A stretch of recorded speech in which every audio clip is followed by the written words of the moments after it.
Ingenting. Helt kort til slutt, det litt for tidlig i denne prosessen da? Nei, altså, det bare det at de begynner som alltid i feil ende. De slår sammen uten å fortelle hva som skal skje. Og da det ikke rart at folk skeptisk.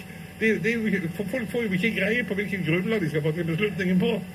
En oppdeling. Men det må jo klargjøres når du vet hvilke oppgaver de skal ha foreta seg. Og det det som så merkverdig, at det blir de som skal bare slå sammen for sammenslåingens egen skyld, uten å vite hvilke nye oppgaver den nye regionkommunen har, som fylkeskommunen i dag ikke har. Det disse